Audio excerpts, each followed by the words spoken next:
General Hospital spoilers reveal that one of the most terrifying truths now emerging in Port Charles is that baby Daisy, the daughter Sasha never believed she would live long enough to hold, is potentially in danger. Not the imagined, passing fear of a mother still haunted by trauma, but a real, growing threat that no one else seems to fully grasp. This isn't just a passing phase or another echo of the emotional instability Sasha has fought so hard to overcome. No, this is something different. Something deeper. Something darker. One of the most devastating realizations Sasha is now facing is that all the efforts she made to rebuild herself after Liam's death, all the hours spent in therapy, every breath she fought to reclaim after being institutionalized, may not be enough to save the child she loves more than life itself. Because something is wrong. She can feel it. And the most horrifying part of all is that no one around her believes her anymore. Not truly. The adjustments happening around her, within her, are not just internal recalibrations of grief or healing, they're survival mechanisms in response to a new, invisible threat. And it's this very evolution that is placing Sasha in a whole new form of danger, one not just to herself, but to everyone she loves. It started quietly. Small changes. Daisy cried longer than usual. She didn't latch the same way. Her sleep was more restless. The color in her cheeks didn't seem quite right. To any outside observer, they were harmless fluctuations. The normal ups and downs of a newborn's fragile physiology. But to Sasha, they were alarm bells. Piercing, unbearable reminders of everything she once lost and everything she now stood to lose again. The doctors reassured her. Willow gave her that soft, understanding smile that masked subtle doubt. Michael told her to breathe. But Sasha didn't want comfort. She wanted truth. And when no one could give her that, when no one seemed to take her seriously, something inside her began to shift. Something sharp. Something determined.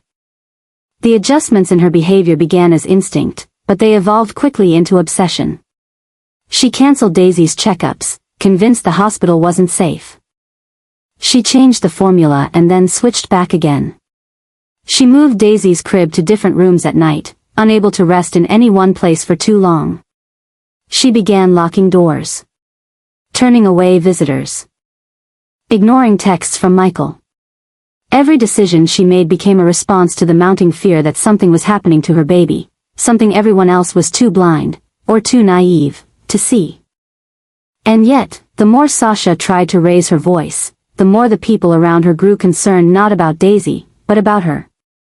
Michael, already overwhelmed by legal pressure, the fallout with Drew. And Willow's emotional unraveling, saw Sasha's growing anxiety as dangerous, not because he didn't love her, but because he was terrified she would lose herself again. He had been there when she shattered the first time, when she broke under the weight of Liam's death and the public scrutiny that followed.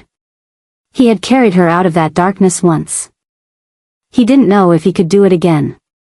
But what Michael couldn't see, what no one could see, was that Sasha wasn't breaking. She was sharpening. She was becoming someone new, someone forged in trauma. Galvanized by loss, and determined never to be powerless again.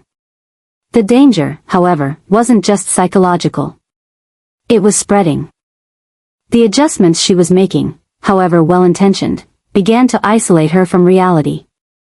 She stopped trusting the doctors. She cut off Carly, convinced that she would try to interfere. Even Jason, whose silence once comforted her, became a threat. She believed they were conspiring to take Daisy away, to put her back under guardianship, to file emergency custody paperwork behind her back. Whether any of it was true didn't matter. The seed of mistrust had been planted. And as it grew, it choked out everything else: logic, support, reason. Sasha was no longer operating within the reality everyone else saw. She was living in a world built entirely on fear, and fear is a dangerous architect. Curtis, having returned from his confrontation with Drew and the reintroduction of Jacinda into the picture, began noticing subtle signs that something was wrong.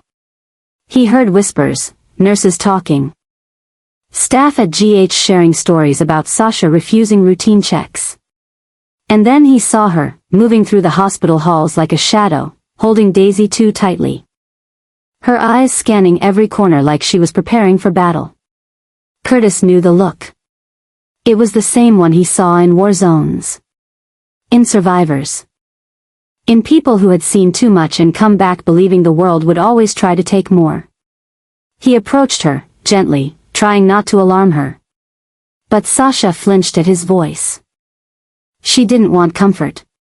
She wanted control. And yet, in the darkest corner of this unraveling story lies the most terrifying question of all. What if Sasha is right? What if Daisy is in danger and everyone else is too preoccupied to notice? What if something is truly wrong, some condition yet undiagnosed, a threat unnoticed? A person hiding behind a mask of kindness who has gotten too close? Sasha doesn't have proof. She doesn't need it. The certainty in her gut is stronger than any medical report. And she will protect Daisy at all costs, even if it means alienating everyone else. Even if it means becoming the very danger people accuse her of being. Because she will not lose another child. She will not bury another baby.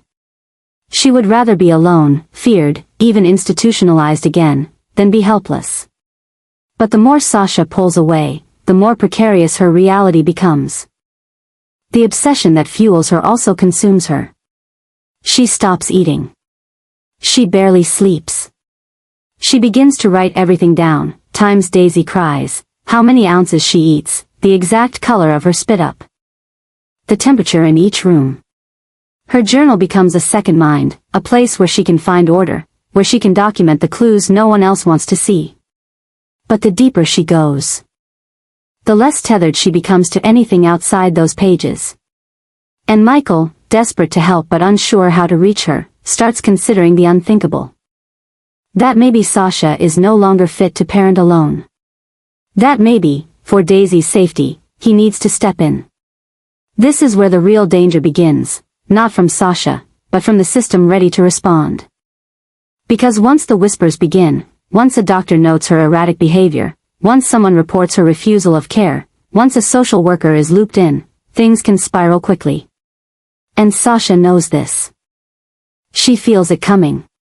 The same way she felt the walls close in the last time, the same way she felt the world tighten its grip just before they forced her to surrender. And she refuses to be caged again. She will fight. She will run. She will disappear, if that's what it takes to keep Daisy safe. But she won't have to do it alone. There is still one person watching. Quietly, who hasn't given up on her. Willow. Despite her own crumbling world, Willow sees the signs. She remembers the tremble in Sasha's hands the day Daisy was born. She remembers the gratitude. The love, the way Sasha looked at her like she had saved not just her child, but her soul. And Willow can't turn her back now. She reaches out, gently, reminding Sasha of who she is beneath the panic.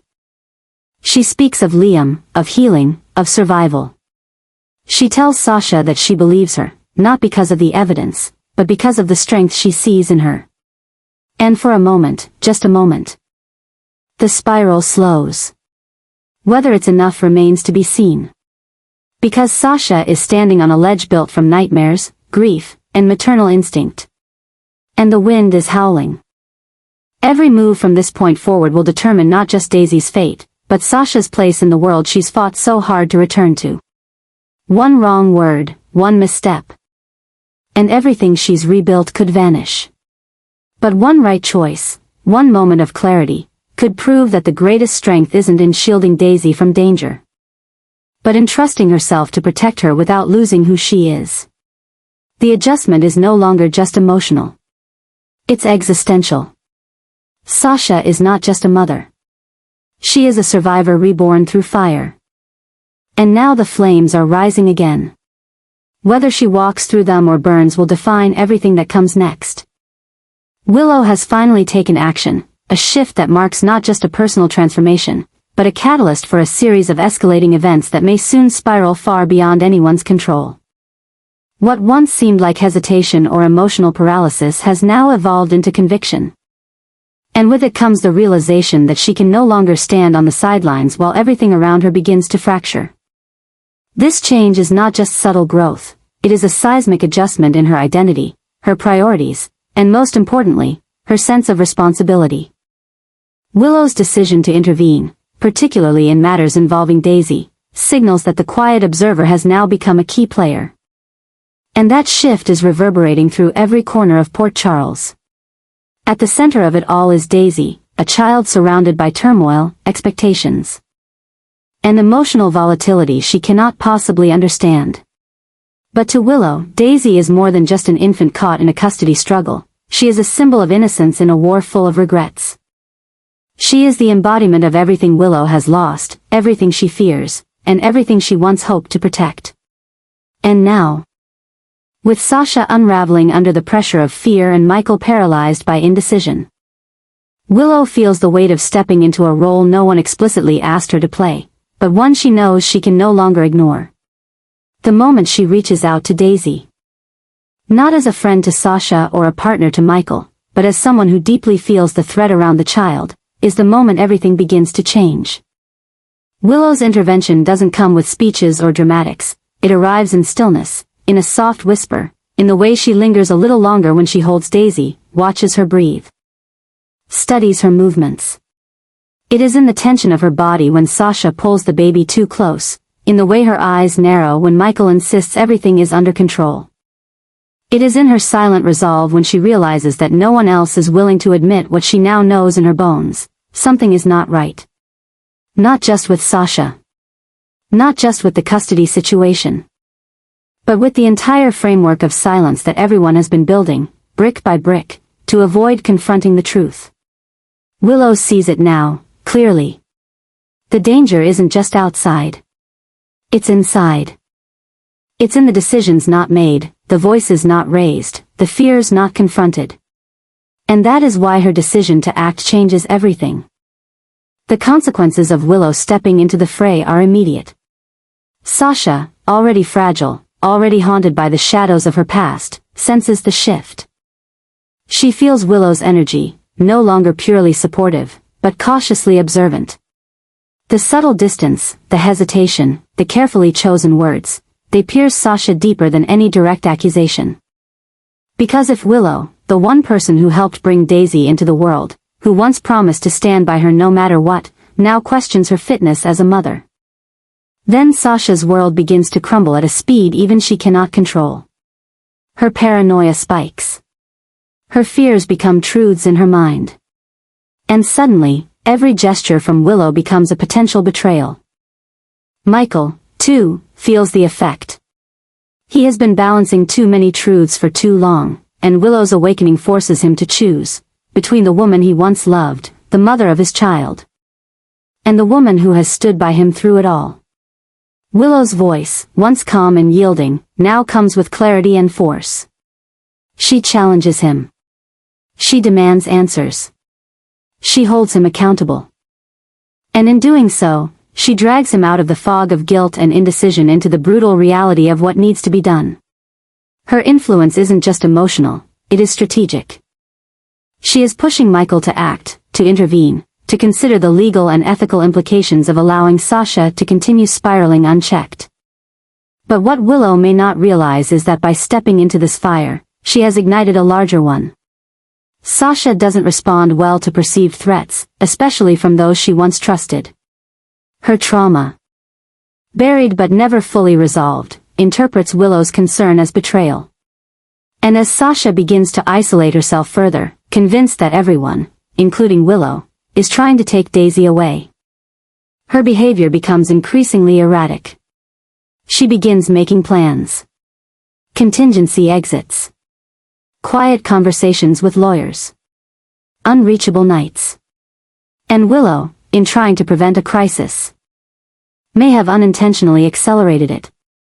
What's more, Willow's actions don't go unnoticed by others. Carly, already protective of Michael and fiercely critical of Sasha, sees an opportunity to seize more control. If Willow is ready to step forward, Carly will support her, but with strings attached. Legal steps, custody petitions, Psychiatric evaluations. Suddenly, what began as Willow's quiet plea for safety becomes a battle plan, complete with affidavits and courtroom strategy. The story morphs from emotional concern to systemic intervention. And before Willow can process the speed of it all, she realizes she's no longer asking questions, she's testifying. And through it all, Daisy remains the silent center of the storm, blissfully unaware. Yet deeply affected by the energy, the tension, the fragmentation of the adults around her. Willow, who only ever wanted to be a calming presence in Daisy's life, now finds herself as a symbol of confrontation. Sasha sees her not as an ally, but an adversary. Michael sees her as his last hope for reason. And the legal system begins to view her as a credible witness with first-hand insight into Sasha's mental state. Everything is escalating. Every move Willow makes, even the ones grounded in love and protection, is now pushing the situation toward an explosive end. She has crossed the threshold from concern to intervention, and in doing so, she has changed the rules. No longer a bystander, she is now responsible, for what she says, for what she allows, and for what she must be willing to do if Sasha refuses to seek help. And as the walls close in, as lines are drawn and alliances shift, Willow must confront a terrifying possibility, that the act of protecting Daisy may cost her the closest friendship she's ever known. The adjustments are irreversible now. Sasha is no longer safe. Michael is no longer neutral. Willow is no longer quiet. And Daisy, the innocent soul around whom this entire tragedy revolves, is now the most valuable and vulnerable piece on the board. The question isn't whether Willow was right to act, it's whether the action came too late. Because what's coming next is no longer a conversation. It's a war. And Willow has just declared her place in it. Drew and Willow are no longer simply bystanders caught in the emotional fallout of Port Charles's endless storms. They are now architects of something calculated, something precise. Something that no longer resembles love or loyalty but cold, strategic control. What began as a coping mechanism, a bond forged from shared trauma, loss, and uncertainty, has shifted into a plan. Meticulously crafted and dangerously concealed beneath the facade of care. Drew, ever ambitious, wounded by his recent public and personal failures, is steering their quiet alliance into murkier territory. And Willow, still raw from her battle with illness, the loss of moral clarity during the custody war, and the fracture of her once steadfast trust in Michael, finds herself swept into a tide that feels both inevitable and irreversible. Together, they are creating something unspoken but palpable. A new family dynamic that quietly excludes those they once claimed to protect, most notably Sasha and, increasingly, even Michael.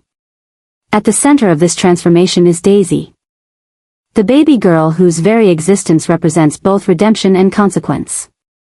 Born amid chaos, welcomed into a world already rife with suspicion and legal complexities, Daisy is now a symbol of power, vulnerability, and leverage.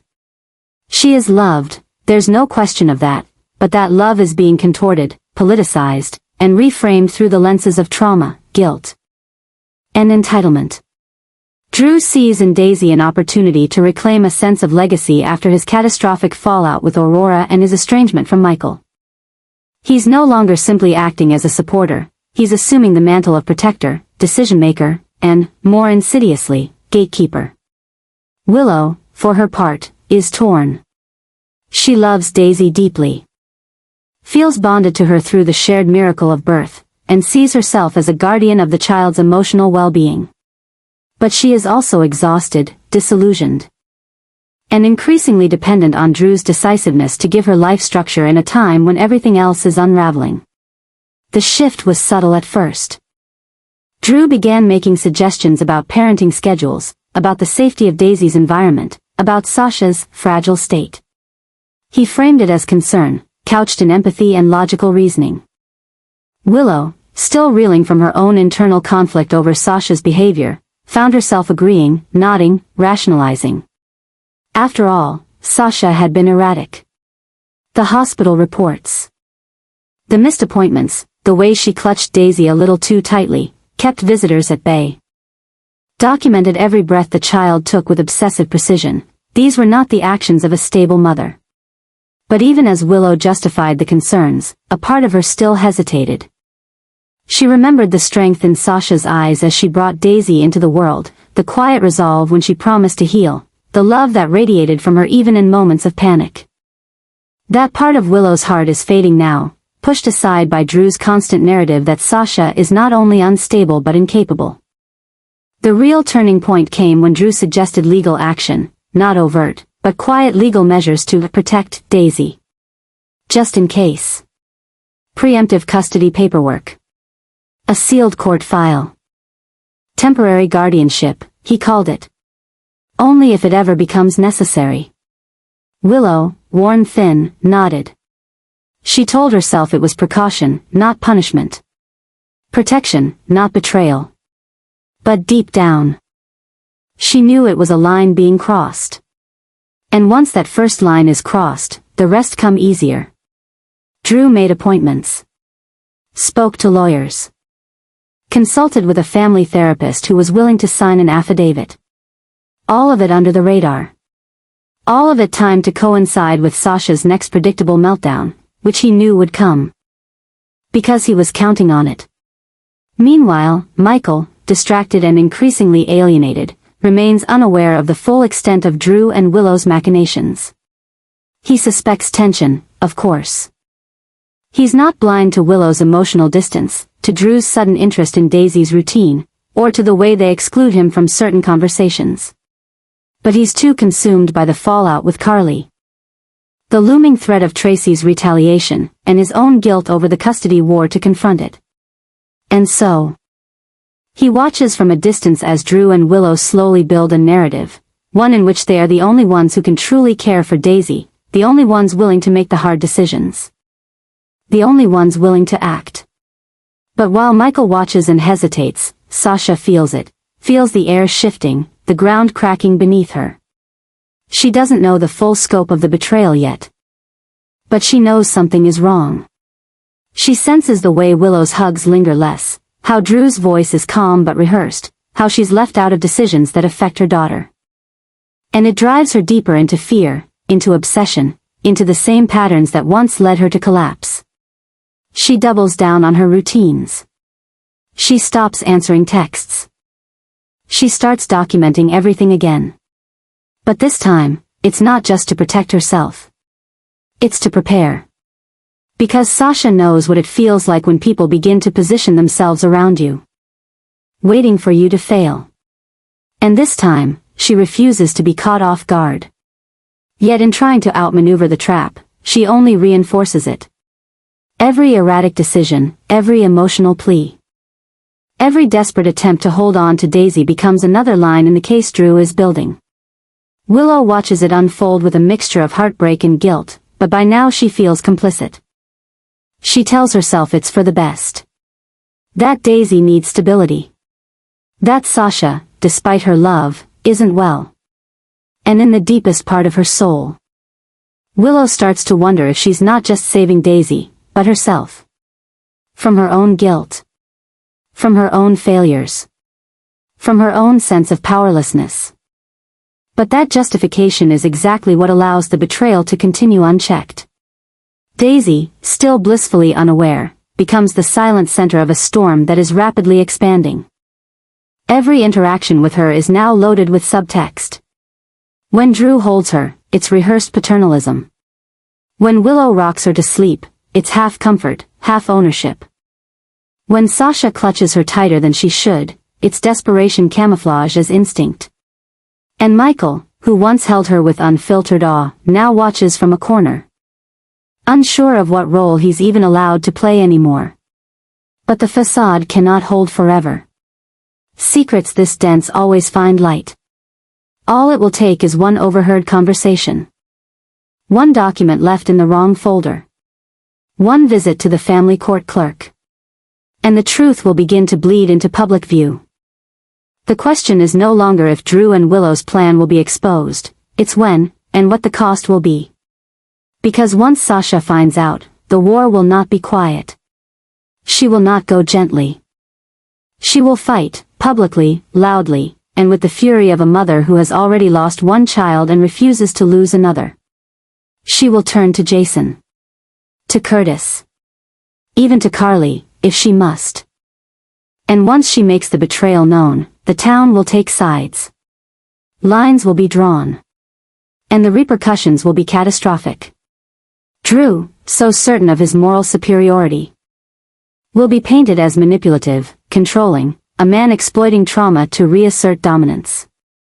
Willow, once the town's most beloved figure, will be forced to reckon with the fact that her attempts at redemption may have caused irreparable harm. And Michael, finally awakened to the reality of what has been building in his absence, will find himself at a crossroads, between the woman who betrayed his trust and the mother of his child, whom he allowed to be targeted. In the end, no one will come out of this clean. Not Drew.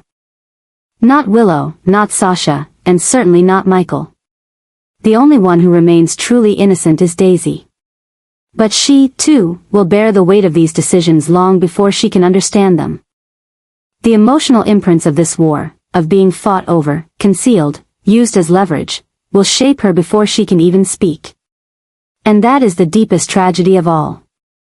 Because what Drew and Willow have done is not merely a shift in custody. It is a shift in narrative, in morality, in identity. They have created a reality where power is masked as protection, where silence is disguised as compassion, and where betrayal wears the face of love. But the truth, as always, has sharp edges. And when it finally cuts through the illusion, the damage will be lasting, unforgivable, and complete.